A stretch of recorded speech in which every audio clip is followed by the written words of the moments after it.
구약성경 1275면에 있는 아모스 1장 1절에서 2절까지의 말씀을 우리 한 목소리로 함께 읽겠습니다. 유다 왕 우시아의 시대, 곧 이스라엘 왕 요아스의 아들 여로보암의 시대, 지진전 2년에 드고와 목자 중 아모스가 이스라엘에 대하여 이상으로 받은 말씀이라. 그가 이르되 여호와께서 시온에서부터 부르짖으며 예루살렘에서부터 소리를 내시리니 목자의 초장이 마르고 갈멜산 꼭대기가 마르리로다. 아멘.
아멘. 이제 담임 목사님께서 나오셔서 평범함을 넘어서라 라는 제목으로 말씀을 전하십니다. 그 은혜 받으시기 바랍니다. 2부 오르간 반주하는 신은혜 집사님 남편이 갑자기 소천을 했어요. 그 고혈압으로 직장에서 갑자기 쓰러져서 소천을 했습니다. 여러분 특별히 많이 위로해 주시기 바랍니다. 그리고 리모델링을 위한 릴레이 금식 기도 신청하는 게 이제 3층 로비 엘리베이터 앞에 붙어 있는데 그 날짜별로 아침, 점심, 저녁 끼니가 있고요. 그게 교회 와서 금식하며 기도하시는 게 아니고 그냥 있는 자리에서 그냥 평범하게 한 끼 금식하며 기도하시는 거니까 너무 어렵게 생각하지 마시고 많이 신청하시고, 리모델링이 지금 엄청 중요한 일입니다. 그러니까 여러분은 특별히 많이 기도해 주시기를 바랍니다. 그리고 우리 교회에 그 오창범 집사님, 최정혜 집사님 딸 오예담이 지금 인천시청의 핸드볼 선수예요. 핸드볼 선수인데 이번에 국가대표 선수로 발탁이 됐어요. 예, 그래서 예담이가 내일 이제 진천 선수촌으로 입촌을 하고 23일 날 출국을 하는데, 이번에 세계 선수권 대회가 스페인에서 12월 1일부터 19일까지 있대요. 그래서 오늘 2부 예배 전에 와서 기도 받았는데 예담이 보고 그랬어요. 야, 우생순, 이제 우생순 영화도 있잖아요. 그 운동하다가 골 넣고 끝나고 기도하는 선수들 많더라. 네가 바로 그 주인공이 되라. 핸드볼의 그 포지션은 센터백이라는데 거기입니다. 거기 센터백 그 자리에 예담이에요. 예담이 아까 2부 예배 전에 제가 살짝 이제 사진 찍어줬어요. 여러분 특별히 기억하시고 응원해 주시고 기도해 주시기를 바랍니다. 그리고 목회 이야기 읽겠습니다. 철거. 지난 월요일 새벽 11월 월삭 새벽 기도회와 함께 다음 세대를 위한 교회 리모델링 기공 예배를 드렸습니다. 많은 교우들이 새로운 신성의 역사에 기도로 함께 했습니다. 새벽 예배가 끝난 후 일찍부터 공사 인부들이 대기하고 있었고 본격적인 공사를 위해 철거가 시작되었습니다. 전기를 차단하고 2층 로비 천정을 철거하며 제거해야 할 벽들의 붉은 표시를 해둡니다. 다음 날 작은 포크레인 세대가 등장하더니 계단을 타고 오른 뒤 며칠에 걸쳐 요란한 소음과 먼지를 내며 벽을 하나씩 해체해 나갑니다. 그동안 유초동부 아이들이 뛰며 예배하던 공간, 중고동부가 예배드리고 새벽 2부와 수요 1부 예배가 드려지던 예배실, 성가대 연습실, 새가족실과 화장실, 재정부실과 목양실, 청소년부실과 청년부실과 학생회실, 당회실 등의 벽이 순차적으로 무너지며 새롭고 넓은 하나의 공간이 나왔습니다. 이제 모든 공간들이 위치 변동될 것입니다. 새로운 모습을 꿈꾸며 한 주 동안 이루어진 철거는 말 그대로 천지개벽이었습니다. 호세아 선지자는 이렇게 결단을 촉구합니다. 너희 묵은 땅을 기경하라. 이거 지금이 곧 여호와를 찾을 때니 마침내 여호와께서 오사 공의를 빛처럼 너희에게 내리시리라. 다같이 새로운 공간의 주인공이 되기 위해 우리 모두 신앙의 묵은 땅을 철거하는 용기와 결단으로 새 시대의 성도와 교회가 되길 축복합니다. 사진을 잠깐 보여드릴게요. 지금 본당 바로 아래층입니다. 포크레인 들어와서 뭐 완전히 난장판 전쟁터 같이 됐었어요. 저렇게 해서 이제 필요한 벽은 남겨놓고 거의 대부분 벽이 철거가 됐습니다.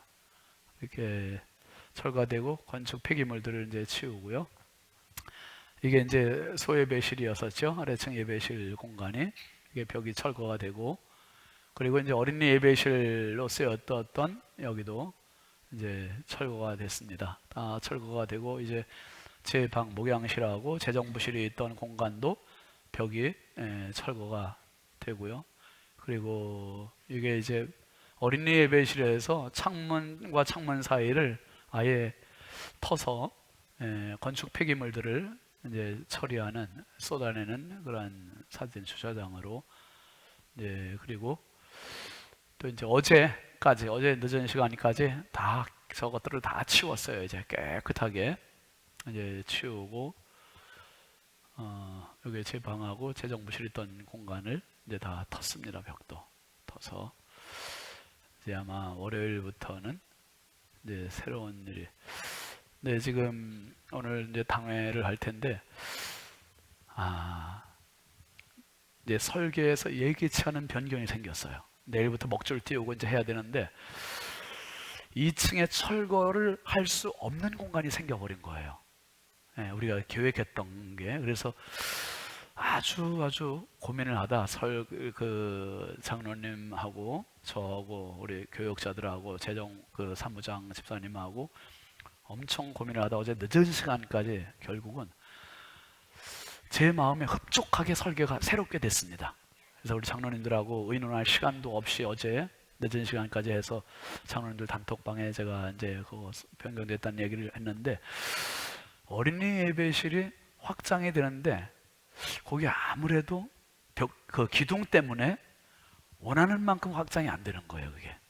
그런데 그런 부분들을 이제 이따가 이제 우리 당회하면서 제가 다 설명을 드릴 텐데, 모든 공간들이 성가대 연습실도 다른 공간으로 배치가 되고, 어린이 예배실도 새롭게 배치가 되고, 소예배실도 새롭게 배치되고, 소그룹실이 4개가 다시 되고, 세미나실이 너무 좋게 또 공간이 나오게 되고, 청년회실, 학생회실도 또 배치가 되고, 그렇게 돼서 제가 뭔가 모르는 2% 부족한 설계가 됐었는데, 요게 철거가 돼야 되는 공간이 소화전 때문에 철거가 안 된대요, 이게. 그런데 그게 오히려 전화위복이 돼버렸어요, 지금. 그래서 모든 공간이 새롭게 돼서 나중에 제가 한번 설계 도면을 다시 그 완성되는 대로 다시 올려드리겠습니다. 그때까지 기도해 주시기 바랍니다. 그리고 오늘 이제 우리가 추수감사 앞두고 5주일 쭉 감사 캠페인 하는데요. 한번 같이 하실까요? 감사나무, 감사나눔, 감사표현, 감사 고백. 감사나무에 여러분 많이 달아주셨는데 더 많이 달아주세요. 그리고 감사 그 나눔 저금통에 많이 채우셔서 20일 날 꼭 갖다 내셔서 함께 월드비전 통해서 어려운 이웃들에게 전달할 수 있도록 해주시고, 그리고 이제 오늘은 감사 고백인데 1부에는 강화도의 야생화들 카페 하시는 김인순 집사님이 참 은혜롭게 간증해 주었어요. 또 2부에는 병원에서 며칠밖에 못 산다고 사형 선고 내렸던 우리 김성록 권사님이 지금 20년째 살고 있어요. 20년째. 히스기야 왕은 15년. 근데 히스기야 왕보다 더 5년 더 지금까지. 그래서 김성록 권사님 오늘 정말 은혜롭게 2부에서 간증해 주셨어요. 또 3부에는 우리 행복교구의 김학윤 집사님이 또 간증을 준비했습니다. 김학윤 집사님 최근에 한 달 됐나요 벌써? 한 달 전에 아들 낳았어요, 주한이. 그래서 오늘 기쁨과 감사한 마음 가지고 성도들과 이 은혜를 나눌 겁니다. 김원정 집사님 누나가 좀 은은하게 좀 백뮤직을 좀 깔아주세요. 우리 김학윤 집사님 나와서 간증하겠습니다. 박수로 모시겠습니다.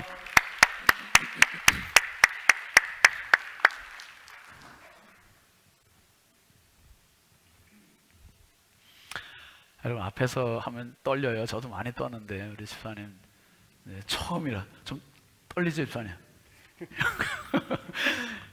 우리 박수로 한번 격려하시죠. 감사합니다.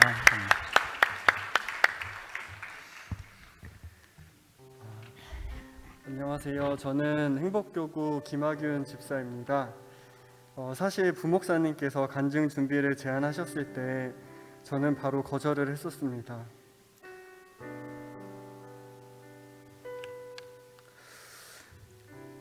얼마 전 결혼 5년 만에 너무도 기다렸던 아기를 출산하는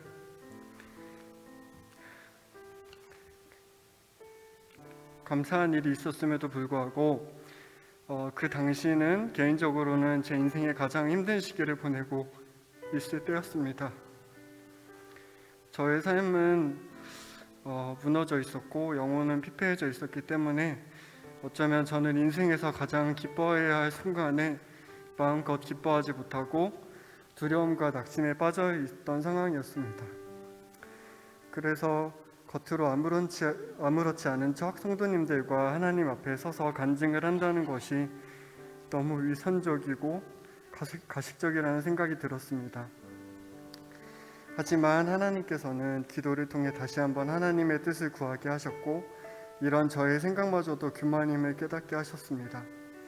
그래서 용기를 내어 이 자리에 서게 되었고, 아기를 낳기까지의 과정과 아이를 통해 주셨던 하나님의 위로와 은혜의 순간들을 성도님들과 나누고자 합니다. 저의 부족한 입술을 통해 하나님의 영광이 드러나고 이 간증을 듣는 분 중 한 영혼이라도 제가 느꼈던 하나님의 사랑과 은혜를 경험하는 시간이 되었으면 합니다. 저희 부부는 시험관 시술을 통해 얼마 전 너무도 귀엽고 예쁜 아들 주한이를 품에 안게 되었습니다. 결혼 초기에는 마음만 먹으면 당연히 아이를 가지게 될 거라고 생각했기 때문에 출산을 위해 열심히 기도하지도 않았고 간절한 마음도 없었던 것 같습니다. 그렇게 임신을 준비한 지 2년이 지났는데도 소식이 없자 저희 부부도 그제서야 조금씩 마음이 조급해지기 시작해서 시험관 시술을 결심하게 되었고 너무나 감사하게 한 번의 시험관 시술이 성공하게 되었습니다. 첫 시험관 시술로 아기가 생긴 것은 정말 감사한 일이었지만 그 기쁨과 감사함도 잠시였고 시간이 지나자 금방 그 감사함을 잊고 살게 되었습니다. 지금 뒤돌아보면 하나님께서는 우리 부부가 이 시간을 통해 하나님을 더 찾고 하나님이 중심이 되는 믿음의 가정을 이루어가길 원하셨던 것이라 생각합니다. 그렇게 큰 어려움 없이 35주의 임신 기간을 잘 보내고 있던 9월 29일 주한이는 엄마 아빠가 너무 보고 싶었는지 예정일보다 한 달이나 일찍 세상에 나오게 되었습니다. 그날 평소처럼 회사에 출근을 했었는데 갑자기 아내에게 전화가 와서 양막이 파열돼서 오늘 아기를 낳아야 할 것 같다는 예상치 못한 소식을 접하게 되었습니다. 아기를 일찍 꺼내게 되면 아기의 폐기능에 문제가 생길 수 있고 그렇다고 아이를 늦게 꺼내게 되면 파열된 양막을 통해 양수가 세균에 노출되어 아기의 감염 위험성이 높아지는 아이러니한 상황에서 저희 부부는 하나님 앞에 기도하지 않을 수 없었습니다. 그리고 그날 밤 제왕절개 수술을 통해 다행히 아기는 무사히 나았지만 새벽 1시부터 5시 사이가 고비라는 의사 선생님 말씀에 저희 부부는 뜬 눈으로 밤을 새우며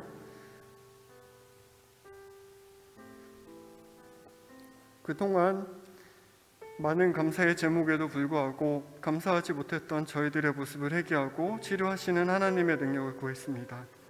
다행히 주한이는 인생의 첫날 고비를 무사히 넘기고 지금은 건강히 무럭무럭 잘 자라고 있습니다. 아이와 아내가 산후조리원에서 퇴원을 하고 집에 온 어느 날 밤 여전히 저의 마음은 무겁고 영적으로 눌려있는 상태였습니다. 하지만 너무 귀엽고 사랑스러운 주한이를 품에 안고 바라보고 있을 때 하나님께서는 저에게 하나님의 마음을 너무도 분명하게 느끼게 하셨습니다. 아규나, 주한이가 너무 사랑스럽고 예쁘지?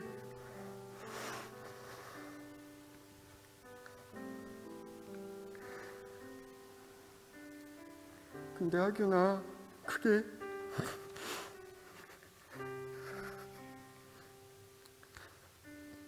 널 보는 내 마음이야. 그리고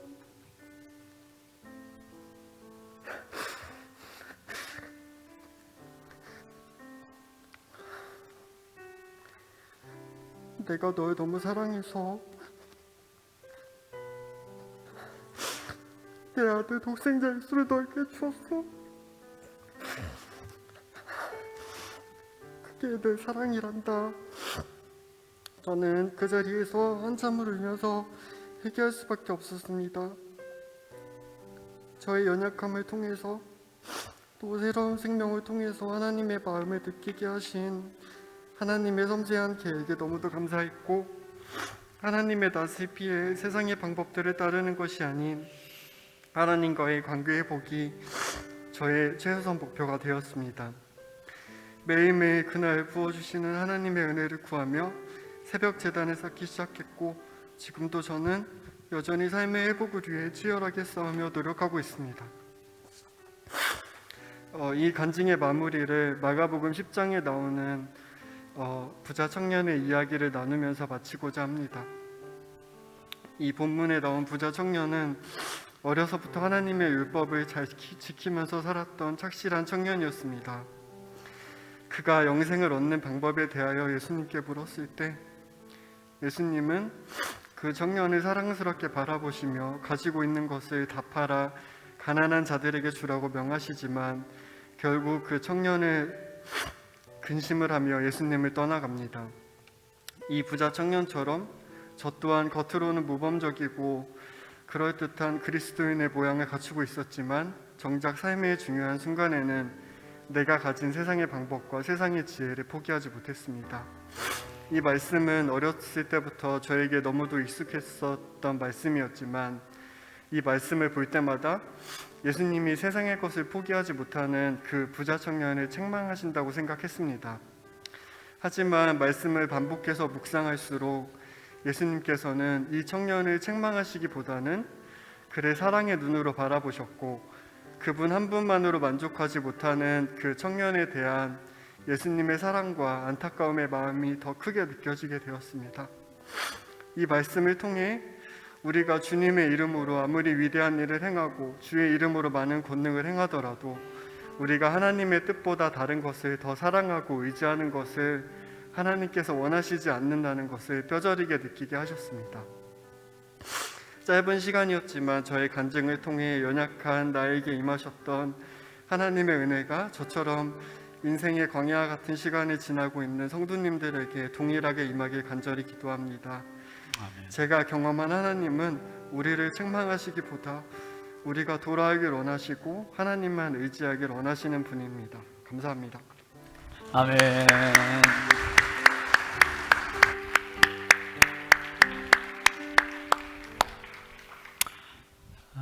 우리 김학연 집사님 참 은혜로운 간증 감사합니다.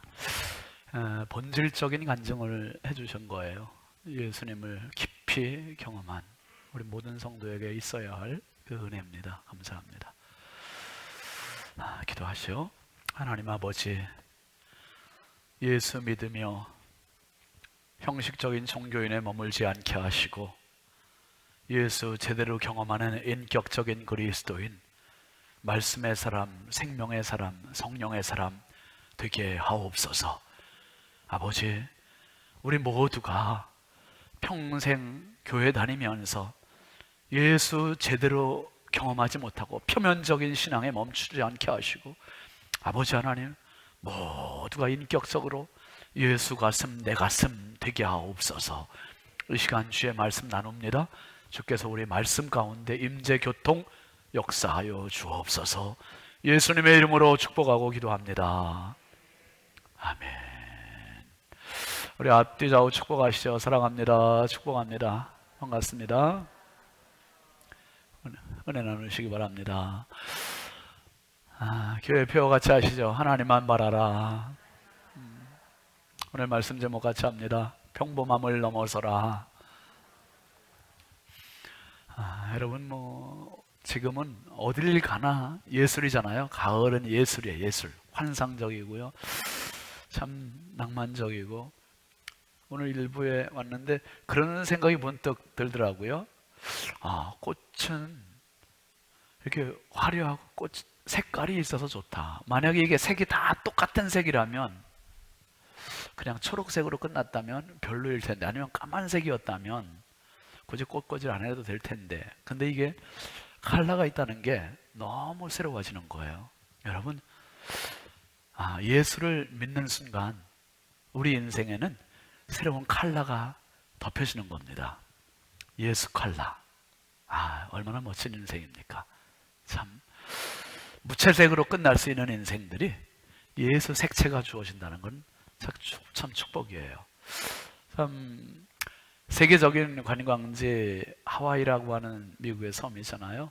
가보신 분들도 계시겠지만 전 못 가봤어요. 근데 하와이 그 섬은 누구나가 가보고 싶고 동경하는 정말 낭만의 섬, 파라다이스라고 하는 것 같은 그런 동경하는 섬이고 꼭 가보고 싶은. 그런데 데미안이라고 하는 선교사님도 안식년을 맞아서 하와이를 갔답니다. 가는데 거기서 충분한 쉼을 누리면서 전혀 뜻하지 않은 걸 만난 거예요. 그게 뭐냐면 몰라카이 섬, 그 하와이 안에서도 몰라카이라고 하는 섬인 그 안에서 한센병 환자들 집단 거주지를 만난 거예요. 이 나병을 앓고 있는 한센병 환자들이 집단 거주하고 있는 그곳을 보고서 너무너무 충격을 받은 거예요. 밖에서 볼 때 어느 누가 하와이에 이런 죽음만을 기다리고 있는 사람이 살고 있으리라고 생각은 했겠나? 죽음과 고통이 꿈틀거리는 그 사람들, 이제 막연하게 죽음을 기다리고 있는 사람들, 그걸 보면서의 데미안 선교사는 다시 돌아갔다가 10년 만에 다시 헌신을 해서 이 몰로카이 섬에 다시 와서 그들을 위해서 평생 복음을 전하고 헌신하다가 세상을 떠납니다. 여러분, 지금 우리 사회가 그렇지 않습니까? 화려한데, 삐까번쩍한데, 멋진데 속은 나병, 한센병으로 죽어가고 있는 우리 사회, 현대인들의 모습. 화려하다고 다 좋은 게 아니고요, 빛난다고 다 금이 아닙니다. 영원한 것이 좋은 것이고 바른 것이고 옳은 것입니다.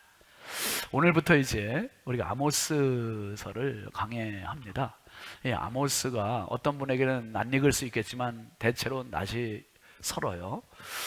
그 아모스서를 저도 사실은 이제 강해를 처음 하는데, 이 아모스를 해야겠다 기도하면서 결정을 해놓고 얼마나 고민하고 힘들었는지 몰라요. 제가 어제도 새벽 기도가 없는 날이지만 토요일 날 이제 말씀 준비하기 위해서 새벽같이 이제 교회로 오는데 아주 너무 머리가 두통에 심해가지고 집에서 진통제를 하나 먹고 왔어요. 왜 이렇게 힘들었냐면 뭐가 힘든 게 아니라 아모스 때문에. 아모스가 이렇게 저를 괴롭히는 거예요. 아모스 설교를 하긴 해야 되는데 너무 무거워, 내용이.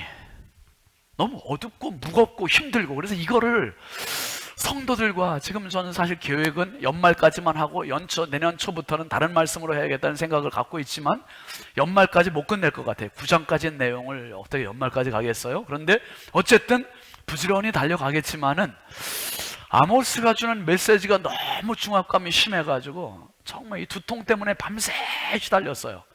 아마 아모스 설교를 듣는 여러분 중에 두통 혹시 걸릴 분이 있을지 몰라요. 마음의 준비 단단히 하세요. 그냥 정말 쉽지 않았어요. 그런데 하나님께서 주셨어요. 은혜를, 용기를 주셨고. 우리 사회가 아모스가 살던 그 시대하고 너무 흡사해요. 지금 너무 비슷해요. 아모스 얘기를 하지 않으면 안 될 절박한 그런 상황에 우리가 지금 놓여 있는 거예요. 그러니까 아모스 설교를 반드시 들어야 되는 거죠. 그러니까 제가 두통을 앓으면서까지 준비한 말씀이니까 여러분 얼마나 이게 심각한지 아시겠죠? 아모스는 이름이 공교롭게도 무거운 짐진 자라는 뜻을 갖고 있어요. 무거운 짐진 자니까 얼마나 힘들겠어요. 그냥 짐도 아니에요. 가벼운 짐도 아니에요. 무거운 짐진 자, 그게 아모스예요. 아모스. 그 사람이 살던 시대가 BC 750년경 50년 60년 그때 전후로 해서 호세아 선지자와 같은 동시대의 선지자였습니다. 활동했어요. 그런데 이 아모스는 사실 북이스라엘 사람이 아니고 남유다 사람이에요. 남유다 사람이 왜 굳이 북이스라엘까지 가서 복음을 전하고 하나님의 메시지를 선포를 해야 되는지 오늘 말씀에서 이제 풀어드릴 겁니다. 그런데 그 당시의 사회상이 경제적인 풍요, 전쟁이 없던 시기였기 때문에 그 지역과 지역이 물물 교류가 풍성해지고 그러다 보니까 경제가 활성화되고 많은 사회가 부익부 빈익빈의 양극화가 아주 나타나게 되고, 그러면서 부자인 사람들은, 지도자들은 가난한 사람들을 아주 무시하고 천시하는 그러한 사회가 되어버리는 거예요. 그리고 생명을 아주 경시해서 사람들을 죽이기를 우습게 죽이고, 그리고 극도의 이기주의, 이 돈 많은 사람들의 전형적인 모습, 특징을 그대로 노출하고 있고, 종교 지도자들 뿐만 아니라 모든 사람들이 극도의 이기주의, 그리고 종교생활, 신앙생활을 거의 형식에 가까운 종교생활, 지금으로 말하면 그냥 썬데이 크리스찬, 교회만 그냥 갔다가 예배 때우고 오는 이런 신앙, 이런 사회가 바로 아모스 시대의 모습이었어요. 그러니까 오늘 우리 시대와 너무너무 비슷하죠. 이런 때 하나님께서 아모스를 불러서 이스라엘 백성들에게 심판의 예언의 말씀을 선포하게 한 겁니다. 특별히 아모스에는 주제되는 성경 구절이 5장 24절 말씀이거든요. 한번 같이 보시죠. 오직 정의를 물같이, 공의를 마르지 않는 강같이 흐르게 할지어다. 정의와 공의, 이것을 말하고 있어요. 정의를 물같이 공의를 마르지 않는 강같이 흐르게 할지어다. 이게 핵심 성경 구절인데, 이 말의 의미는 반대로 무슨 지금 사회가 공의가 없다는 거예요. 정의가 없다는 겁니다. 이것도 또한 우리 사회하고 너무 비슷하지 않습니까? 이러한 때 하나님께서 이 아모스 선지자를 세우신 겁니다. 이 공의도 없고 정의가 없는 사회가 어느 정도인지 2장 6절부터 8절까지 있는데 한번 천천히 보실까요? 여호와께서 이와 같이 말씀하시되 이스라엘의 서너 가지 죄로 말미암아 내가 그 벌을 돌이키지 아니하리니 이는 그들이 은을 받고 의인을 팔며 신 한 켤레로 를 받고 가난한 자를 이게 이스라엘의 현실이었다. 어떻게 사람을 인신매매를 하고 가난한 사람은 그냥 신발 한 켤레로, 그게 얼마나 사람을 무시하고 생명을 경시하는 이런 풍조입니까? 그 다음에 7절도 보시면 힘없는 자의 머리를 티끌 먼지 속에 발로 밟고 연약한 자의 길을 굽게 하며 아버지와 아들이 한 젊은 여인에게 다녀서 내 거룩한 이름을 더럽히며 하나님의 이름을 얼마나 더럽혔는지 아버지가 가까이 했던 여자를 아들이 가까이 해. 이런 망할 세상 사회가 어디 있습니까? 그리고 힘없는 자, 연약한 자들을 짓밟고 하나님을 완전히 하나님의 거룩한 이름을 더럽히는, 그러면서 8절도 한번 보면 모든 제단 옆에서 전당 잡은 옷 위에 누우며 그들의 신전에서 벌금으로 얻은 포도주를 마시미니라. 모든 제단 앞에서 전당 잡힌 옷들을 입고 자랑하면서, 이거 아무개가 입던 옷인데 이렇게 좋은 거야 하면서 자랑하고 그 옷 가지고 그냥 눕고 벌금으로 얻은 포도주 마셔가면서 탈세해가면서 이렇게 이런 것이 만연한 사회, 부조리가 팽배한 사회, 범람하는 이러한 사회가 아모스 당시의 북이스라엘의 모습이었습니다. 이 북이스라엘의 모습에 하나님께서 아모스를 부르시는데 오늘 1절 말씀 보면 같이 보시죠. 유다 왕 요시야의 시대 곧 이스라엘 왕 요아스의 아들 여로보암의 시대 지진 전 2년에 드고와 목자 중 아모스가 이스라엘에 대하여 이상으로 받은 말씀이라. 아모스는 목자라 그랬어요. 드고와 목자. 그리고 그 상황이 여로보암 2세 때 북이스라엘은 첫 번째 왕이 여로보암이었고요 13번째 왕이 여로보암인, 똑같은 여로보암인데 이거 이름은 달라요. 여로보암 2세입니다 13번째 왕이고요. 그때 여로보암인데 그때 아모스 선지자가 활동을 했는데 그 활동한 후 2년 후에 지진이 난 거예요. 엄청난 지진. 그리고 아모스 선지자가 활동하는 그 750년, BC 750년, 그때부터 약 30년 후에, 28년 후에, 그러니까 BC 722년에 북이스라엘이 아수르에 의해서 망하잖아요. 망해요. 이 선지자의 말을, 경고를 제대로 듣지 않으면 나라가 망하는 거예요. 근데 이때 2년 후에 지진이 있는데 지진 2년 전에 아모스에게 하나님의 말씀이 임했어요. 그 지진의 상황들을 계속 예언하는 말씀들이 뒤에 계속 나오는데 6장 11절 한번 볼까요?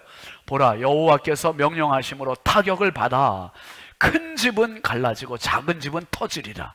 이게 지진의 실상이에요. 큰 집은 무너지고 작은 집은 터지고. 그 다음에 8장 3절도 보시면 그날에 궁전의 노래가 애곡으로 변할 것이며 곳곳에 시체가 많아서 사람이 잠잠히 그 시체들을 내어버리리라. 주 여호와의 말씀이니라. 지진이 너무 심해서 사람들 시체가 너무 많아지고 시체들을 내어버리게 되고 궁전에서 불렀던 그 희락의 노래 잔치 소리가 이제 통곡의 소리, 애곡의 소리가 된다는 거예요. 코로나로 이렇게 많은 사람들이 죽을 줄 몰랐잖아요, 여러분. 우리 사회와 지금 현실과 너무 비슷한 모습으로 가고 있는 거예요. 8장 8절도 한번 보시죠. 이로 말미암아 땅이 떨지 않겠으며 그 가운데 모든 주민이 애통하지 않겠느냐. 온 땅이 강에 넘침같이 솟아오르며 애굽 강같이 뛰놀다가 낮아지리라. 모든 땅들이 지진 때문에 강에 넘침같이 솟아오르기도 하고 떨기도 하고 애굽 강같이 뛰놀다가 낮아지기도 하고, 그러니까 이 지진이, 엄청난 지진이 올 것임을 지금 예언하고 있는 겁니다. 그러면서 9장 1절도 보시죠. 내가 보니 주께서 제단 곁에 서서 이르시되 기둥머리를 쳐서 문지방이 움직이게 하며 그것으로 부서져서 무리의 머리에 떨어지게 하라. 내가 그 남은 자를 칼로 죽이리니 그 중에서 한 사람도 도망하지 못하며 그 중에서 한 사람도 피하지 못하리라. 너무 무시무시한 상황이 전개될 것을 예언하고 있는 겁니다. 기둥머리가 부서지면서 이 아래 무리들이 다 도망가지 못하고 피하지 못하게 되는 무시무시한 상황을 예고하고 있어요. 그런데 이게 무서운 게 아니라 이 무서운 재앙보다 더 큰 재앙을 아모스 선지자가 얘기하는데, 그 더 큰 재앙이 뭐냐 하면 코로나가 아니에요. 8장 11절부터 한번 보세요. 시작. 주 여호와의 말씀이니라. 보라, 날이 이를지라 내가 기근을 땅에 보내리니 양식이 없어 주림이 아니며 물이 없어 가람이 아니요 여호와의 말씀을 듣지 못한 기갈이라. 진짜 재앙은 뭐냐? 진짜 재앙은 양식이 없는 주림도 아니고 물이 없는 가람도 아니고, 진짜 기근은 하나님의 말씀을 듣지 못한 기근이다, 기갈이다, 이 말이에요. 기갈이다. 여러분, 지금 코로나 때문에 사실 2년 가까이 우리가 말씀 생활 제대로 못했잖아요. 그러다 보니까 이게 교회를 그냥 가까이 하지 않고 영상으로 예배드려도 된다, 뭐 기독 TV 틀으면 어디든지, 극동방송 들으면 어디든지 항상 설교가 홍수처럼 쏟아져 온다, 그러니까 그렇게 들어요. 그런데 기억하십시오, 여러분. 말씀을 못 들을 때가 온다니까요. 말씀을 듣고 싶어도 못 들을 때가 온다는 거예요. 여러분, 말씀을 소유하시기 바랍니다. 말씀의 사람 되시기 바랍니다. 말씀을 사모하시기 바랍니다. 말씀이 나를 살리는 거예요. 말씀을 읽을 수 있을 때, 들을 수 있을 때, 이게 축복이에요. 이게 축복, 이게 은혜고. 12절도 한번 보세요. 사람이 이 바다에서 저 바다까지, 북쪽에서 동쪽까지 비틀거리며 여호와의 말씀을 구하려고 돌아다녀도 얻지 못하리니. 이거 보세요. 정말 말씀 듣고 싶어서 그렇게 찾아다녀도 듣지 못할 때가 있다는 거예요. 비틀거리면서 이 바다에서 저 바다로, 북쪽에서 동쪽까지 막 헤매도 얻을 수 없는 때가 온다는 거예요. 13절 말씀도 보면 그날에 아름다운 처녀와 젊은 남자가 다 갈아요 쓰러지리라. 여러분, 어떻습니까? 지금 우리가 코로나 때문에 영상으로 대체는 됐어요. 설교는 듣는 것 같아요. 근데 정말 그게 내 영혼을 살리고 있습니까? 우리의 영이 살고 있습니까? 아닐걸요. 쉽지 않을걸요. 왠지 영상으로 하다 보니까 마음도 멀어지고 믿음도 멀어지고 식어지고, 나도 하나님 앞에 가까이 가지 못하게 되고, 이게 익숙해지고 습관이 돼버리고 이렇게 해도 되는 건지라고 그렇게 착각하게 될 수 있어요. 여러분, 예배는 나와야 되고, 말씀은 붙잡아야 되고, 말씀은 먹어야 되고, 그래야 내가 살아요. 그래야 살아요. 젊은 사람들, 아름다운 처녀, 젊은 남자가 다 목말라 쓰러질 그때가 온다는 거예요. 그때가. 지금이 그때가 아니냐 이 말이죠. 지금이. 말씀을 사모하는 사람이 대체 몇 명이나 됩니까? 바빠요. 다 형식적으로 들어요. 말씀 등한이에요, 여러분. 그런데 얼마나 하나님이 급하신 줄 아세요? 너무 급하셔서 아모스라는 사람을 쓰시는 거예요. 아모스가 보통 사람이 아니에요. 여러분, 제가 지도 가지고 나왔는데 한번 잠깐 보여드릴게요. 여러분, 지금 보시는 지도를 보면 이스라엘이 여기 있잖아요. 이게 북이스라엘입니다. 그리고 남유다예요. 아모스는 이 지명이 아니라 사람 이름, 선지자예요 오늘. 근데 아모스는 예루살렘에서 남쪽으로 약 16km 떨어진 드고아라고 하는 시골 사람, 시골. 여기서 태어나서 여기서 사는 사람. 그런데 이 사람이 유다에서 말씀을 전하는 게 아니라 하나님께서 사마리아로 가라고 하시는 거예요. 이스라엘의 말씀을 전하라고 하시는 거예요. 이스라엘에. 아니, 이스라엘에는 선지자들이 없나요? 있지요. 근데 선지자들이 그 역할을 못하니까 하나님께서 남유다의 드고아의 사람을, 아모스라는 사람을 사마리아까지 보내신 거예요. 북쪽까지. 뭔가 분명한 하나님의 계획이 있으신 거죠. 급하신 거죠. 급하셔요. 여러분, 아모스 선지자가 어떤 사람인지 7장 14절 15절 말씀 보면 이렇게 얘기해요. 같이 볼까요? 아모스가 아마샤에게 대답하여 이르되 나는 선지자가 아니며 선지자의 아들도 아니라 나는 목자요 뽕나무를 재배하는 자다 그랬어요. 아모스는 선지자가 아니에요. 목자, 양을 치는 목자, 목동. 그 당시에 사회적으로 가장 보편적인 직업군이 목자, 양 치는 사람들. 그런데 양도 많지가 않았나 봐요. 양 치는 것 가지고 생계가 다 해결이 안 되니까 이 양 치는 것도 모자라서 뭐까지 재배한다래요. 뽕나무 재배까지 하는 사람. 이게 투잡. 예? 투잡을 하면서 살아가는 사람이 아모스예요. 아모스. 그것도 지금 드고아에서 그렇게 남유다의 드고아에서 그렇게 살고 있는데 하나님께서 저 북쪽으로 가라. 이거 다 내려놓고 가라는 거예요. 내려놓고. 15절 말씀도 보실까요? 양떼를 따를 때에 여호와께서 나를 데려다가 여호와께서 내게 이르시기를 가서 내 백성 이스라엘에게 예언하라 하셨나니. 양떼를 따를 때 하나님께서 야야 그만 따르고 북쪽으로 가서 내 말 전해. 그리고 하나님께서 사마리아로 보내신 거예요.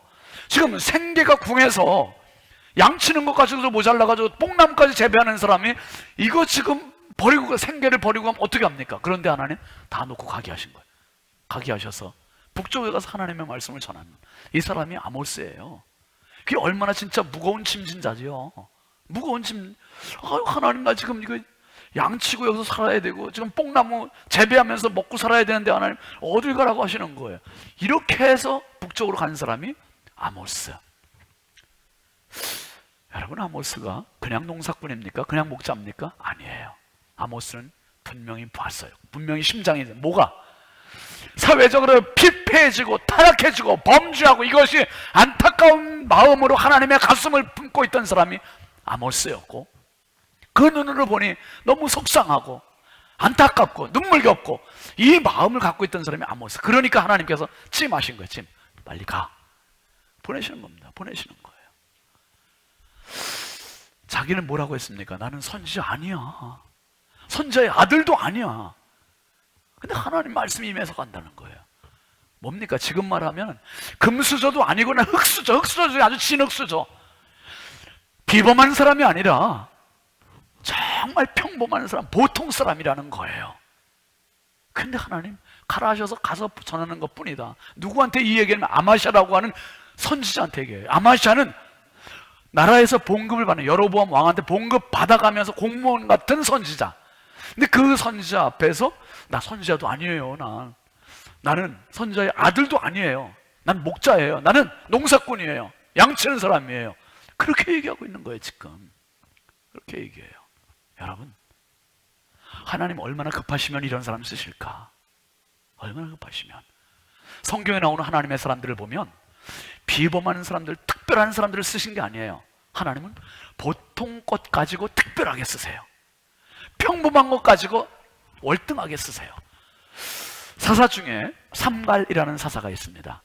그냥 소몰이 보통 평범한 사람이에요. 그런데 그 소몰이가 사사가 되어 소모는 막대기 가지고 블레셋 사람 600명을 죽이고 이스라엘을 구원했다고 나와 있어요. 그 막대기가 철창으로 된 겁니까? 그냥 막대기. 말 그대로 막대기. 삼손이 보통 사람이잖아요. 그런데 이 사람이 나귀의 턱뼈 하나 가지고 블레셋 사람 1000명을 죽이고 이스라엘을 구원했어요. 평범한 농부 기드온이 얼마나 소심하면 숨어서 밀리삭을 포도주 틀에 놓고 타작을 했어요. 근데 하나님의 말씀이 임해서 미디안 13만 5천 명을 300명의 용사로 이기는데 사용했던 무기 같지도 않은 무기, 항아리, 빈항아리, 횃불, 나팔, 이게 전부야. 도대체가 이게 뭡니까 지금? 아모스는 막대기 같은 인생이고 나귀 턱뼈 같은 인생이고 항아리 같은 인생이고 횃불 같은 인생이고 나팔 같은 인생이고 정말 있어도 그만 없어도 그만 그런 사람이에요. 그런 사람. 그런데 이런 사람도, 이런 막대기도, 이런 턱뼈들도요, 평상시에는 별 필요가 없어요. 별 필요가 없어요. 그냥 막대기일 뿐이고 턱뼈일 뿐이고 항아리일 뿐이에요. 그런데요, 전쟁이 나면 달라지는 거예요. 전쟁이 나면 무기 아닌 게 없어. 다 무기야. 다 무기. 다 무기예요. 막대기도 무기가 돼요. 턱뼈도 무기가 돼요. 항아리도 무기가 돼요. 저와 여러분도 무기가 돼요. 하나님께서 쓰시면 전쟁의 시대에는 모두가 다 무기가 될 수 있고 비범해질 수 있고 쓰임받을 수 있고. 이스라엘의 영적 전쟁의 시기, 영적 타락의 시기, 영적 이 어둠의 시기에 하나님 보실 때 이 아모스 같은 자가 필요했던 거예요. 필요했던 거. 그래서 아모스를 하나님 부르셔서, 야, 양치는 거 놓고 뽕나무 재배하는 거 놓고 빨리 가 막 전하게 하시는 겁니다. 여러분 어떻습니까? 인천이라고 하는 이 도시에 어떤 사연이 돼서 이사 오셨어요? 제가 부여 있을 때는 보니까 대부분의 90% 이상이 부여 사람, 충청도 사람이에요. 맞아요. 진짜예요. 그런데 우리 교회 오니까 이게 완전 판이 완전히 달라. 충청도 분도 계시지만 인천 분도 계시고 서울 분도 계시고 전라도 분도 계시고 경상도 분도 계시고 강원도 분도 계시고 경기도 분도 계시고 제주도 분도 계시고 또 빠진 분들 북한 분도 계시고 전국 팔도 분들이 다 모였어요. 다 모였어요. 도대체 왜 오셨어요? 왜? 뭐 때문에요? 하나씩 하나 먹고 살려고요. 우리가 다 그 이유가 공간입니까? 그런데 아니에요. 거기서 멈추면 안 되는 거예요. 하나님 이곳에 부르신 이유가 있습니다. 신윤일 목사는 왜 부여중앙교회에서 거기서 그냥 그렇게 목회하다 그냥 은퇴하면 진짜 속 편하게 목회하고 끝날 수 있는데 왜 신성교회를 보내셨는지, 왜 여기 와갖고 리모델링 시키시는지 진짜 저도 죄송해요. 하나님께도 진짜 짜증나요. 속상해요. 그런데 아닌 거예요. 하나님 급하신 거예요. 급하신 거. 뭐가 필요합니까? 말씀 들을 사람이 필요한 거예요. 누군가가 지금 방황하고 있고 누군가가 죽어가고 있고 누군가를 살려야 되고 있고 하나님 나라의 앰뷸런스가 지금 필요한 시기고, 이때 하나님께서 신성의 강단을 지키라고 보내셨고, 다른 교회도 아니고 우리 신성교회의 강단이 말씀으로 이렇게 풍요로워지는 게 은혜고 축복임을 믿으시기 바랍니다. 정말 말씀이 살아있는 시대에 말씀이 살아있는 강단, 말씀이 폭포수와 같이 선포되는 그 강단이 있는 교회가 축복의 재단임을 믿으시기 바랍니다. 여러분, 지금 아모스 시대에 아마샤라고 하는 이스라엘 분명한 선지자가 있었어요. 지금을 하면 대교회, 큰 교회 목회자나 마찬가지예요. 그런데 이 사람이 아모스를 고발해요. 왕에게, 여로보암 왕에게. 여로보암 왕이시여, 이놈이 왕을 모반합니다. 이놈이 우리가 감당 못할 말을 하고 다닙니다. 이렇게 얘기해요. 왜 고발해요? 안 통하는 거죠. 여러분, 이 시대에 진짜 필요한 사람은 이런 사람이잖아요. 하나님의 말씀을 생명력 있게 선포하고 그 말씀대로 살아가는 사람, 그 사람이 필요한 거예요. 그래서 여러분, 우리가 다 뭐 특별해서가 아니에요. 바울 사도가 이렇게 우리에게 현주소를 알려줘요. 고린도전서 1장 26절 이하에 보면 같이 볼까요? 형제들아, 너희를 부르심을 보라. 육체를 따라 지혜로운 자가 많지 아니하며 능한 자가 많지 아니하며 문벌 좋은 자가 많지 않아요. 그렇죠, 여러분. 학벌 좋은 분들이 많지 않잖아요. 우리가 그 26절 말씀에 보면 또 능한 자도 많지 않고 지혜로운 자도 많지 않고, 그런데요 27절 말씀 보면 그러나 하나님께서 세상에 뭐를요? 미련한 것들을 택하사 지혜 있는 자들을 부끄럽게 하려 하시고 세상에 약한 것들을 택하사 강한 것들을 부끄럽게 하려 하시며, 또 하나님께서 세상에 천한 것들과 멸시받는 것들과 없는 것들을 택하사 있는 것들을 폐하려 하시나니. 할렐루야. 얼마나 감사한 말이에요. 얼마나 귀한 말씀입니까? 천한 나, 멸시받는 나, 없는 나 같은 자를 택하시다니. 기가 막힌 은혜 아닙니까? 기가 막힌 은혜예요. 있는 자들 것들을 폐하려 하시고, 그 다음에 29절로 보세요. 이는 아무 육체도 하나님 앞에서 자랑하지 못하게 하려 하심이라. 하나님 앞에서 오직 자랑은 그분 자랑이에요. 그분 자랑. 하나님 자랑이에요. 하나님 자랑. 지금 우리는 자랑하죠. 그러니까 실력 없는 자를 불러서 쓰시면, 영광 나타나고 역사가 나타나면 그것은 전적으로 하나님의 역사예요. 근데 스펙이 있는 사람이 하나님께 쓰임 받았다, 그건 더 좋겠죠. 그런데 스펙 자랑해. 스펙. 내 실력 가지고. 남들도 그렇게 보기 쉬워요. 그러니까 하나님께서 아예 실력 없는 사람, 아예 약한 사람, 아예 부족한 사람, 힘없는 사람, 이 사람들 들여다가 지혜 있는 자를, 미련한 자가 오히려 부끄럽게 만드시고, 이게 하나님의 방법이었었어요. 방법. 아모스 같은 사람이 스펙 없는 사람 아니에요. 전혀 무스펙. 근데 이 사람 갖다가 탁 쓰시는 거예요. 마태복음 4장 4절에 예수님이 이렇게 말씀하십니다. 시작.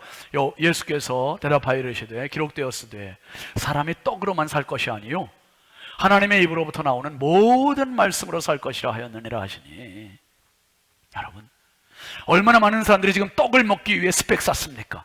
떡을 먹기 위해 인천에 모였습니까? 떡을 먹기 위해서 우리가 지금 그렇게 아등바등 살아가고 있지 않습니까? 그런데 예수님 말씀하세요. 떡으로만 살 것이 아니요, 스펙을 그렇게 쌓아도 떡 못 먹는 사람들 얼마나 많아요.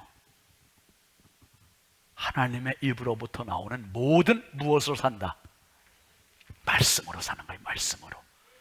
말씀으로. 말씀의 사람 되시기 바랍니다. 아모스가 굶어 죽었다는 말 성경에 없어요. 아모스가 이렇게 왔더니 하나님께서 다 책임지시는 거예요. 양들 놓고 왔죠. 뽕나무 재배하던 거 놓고 왔죠. 그런데 하나님 책임지시는 거예요. 책임지셔요.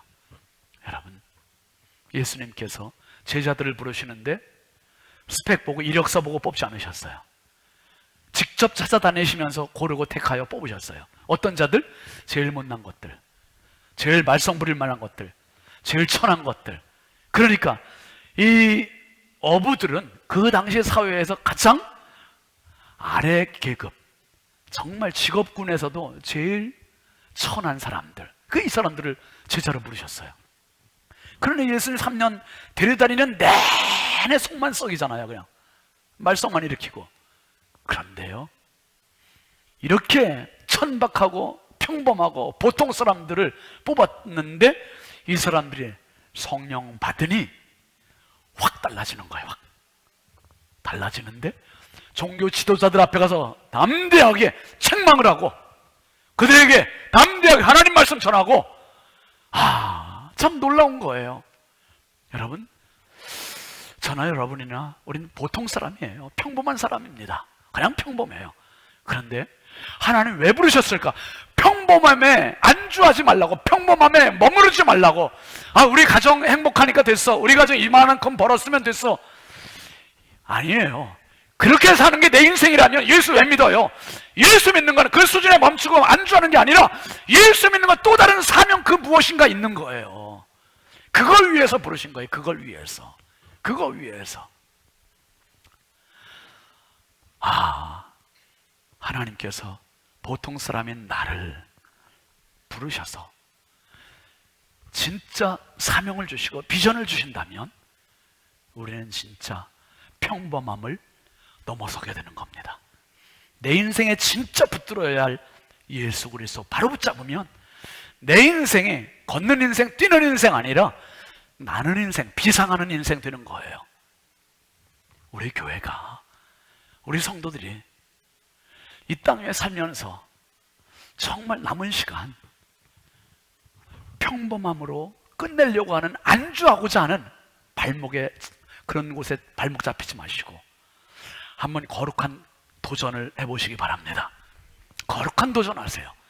이 사회에 죽어가는 모습, 코로나 지나고 나면, 코로나 지나면 이제 위드 코로나다 이제 안심이다가 아니라 코로나 지나고 나면 더 힘들어질 말씀의 영적 기간의 상태를 볼 수 있는 눈이 있어야 되고, 사회적인 피폐하고 타락하는 이 눈이 있어야 되고, 주님의 안타깝게 정말 우시는 그 가슴이 있어야 되고, 이 교회가 우리 교회가 돼야 되고, 이 마음이 우리 마음이 돼야 되고, 그 사회를 붙들고 기도하고 이 땅을 향해서 우리가 전도하고, 그리고 우리 자녀들을 말씀으로 바르게 양육하고, 그래서 정말 평범함으로 끝나는 인생이 아니라 평범함을 넘어가는 하나님의 사람, 성령의 사람, 정말 이 시대에 필요로 하는 아모스가 되시기를 주의 이름으로 축원합니다.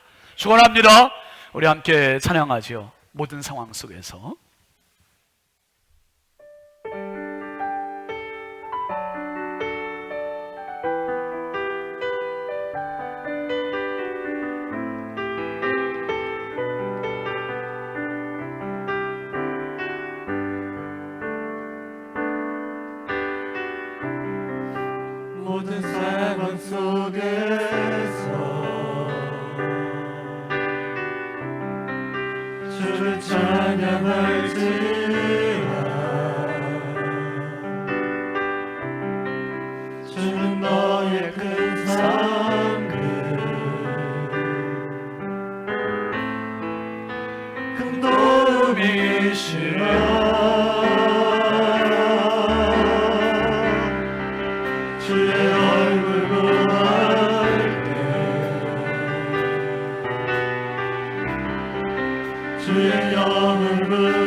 기도합니다. 내 영혼이 확정되고 확정되었사오니 믿음의 눈으로 주를 바라봅니다. 내 영혼이 확정되고 확정되었사오니 믿음의 눈으로 주를 바라봅니다. 모든 상황 속에서 모든 상황 속에서 주를 찬양할지라.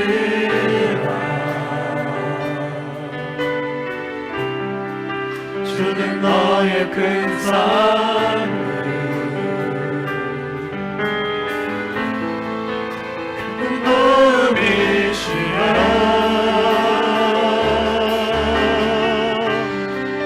주의 얼굴 구할게.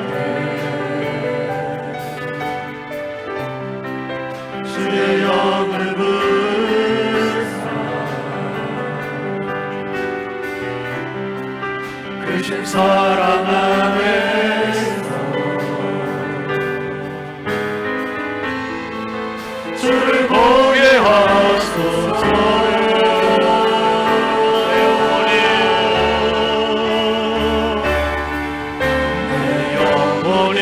확정되고 확정되었사오니 믿음의 눈으로 주를 바라봅니다. 내 영혼이 확정되고 확정되었사오니 믿음의 눈으로 주를 바라봅니다. 주를 찬양할 때 주의 나라 힘이 임했네.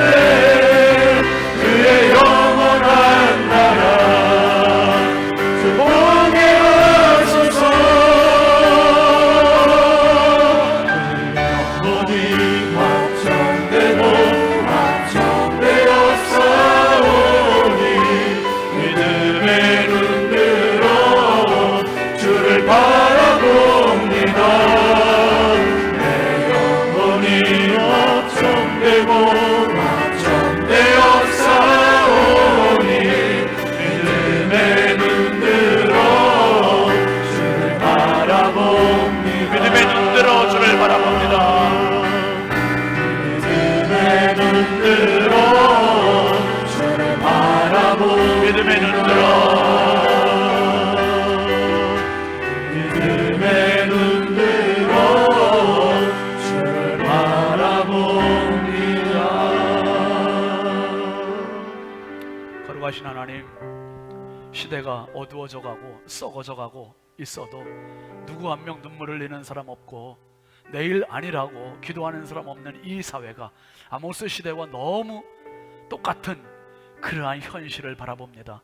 하나님, 보통 사람 목자요 뽕나무 재배하던 아모스를 들어서 평범함을 넘어서게 하셨던 하나님, 오늘 우리 교회가 평범한 교회들 중에 한 교회가 아니라 하나님 쓰시는 그 교회 되게 하옵소서. 하나님 찾으시는 그 성도 되게 하여 주옵소서.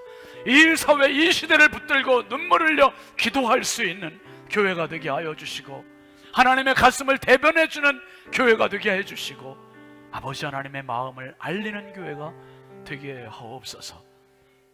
평범함에 안주하고자 하는 구태의연한 마음 벗어버리게 하시고, 평범함을 넘어 비범함으로 쓰임받는 우리 모든 신성의 가족들 되게 하옵소서. 예수 그리스도의 이름으로 축복하고 기도합니다. 아멘. 우리 하나님께 영광의 박수 합시다. 할렐루야. 앞뒤 좌우 축복하겠습니다. 당신은 하나님의 전사입니다. 아멘입니다. 여러분, 믿음의 전사로 승리하십시오. 함께 일어나서 파송 찬송합니다.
우리의 영원한 생명이신 주 예수 그리스도의 은혜와 하나님 아버지의 극진하신 사랑과 성령님의 감화 감동 내주 교통 역사하시는 은총이 평범함을 넘어서 마지막 때 하나님의 사람으로 쓰임받기를 원하는 이 시대의 모든 아모스들, 믿음의 가족들 머리머리 위에, 이 나라 이 민족 위에 이제부터 영원토록 함께 하시기를 간절히 축원하옵나이다.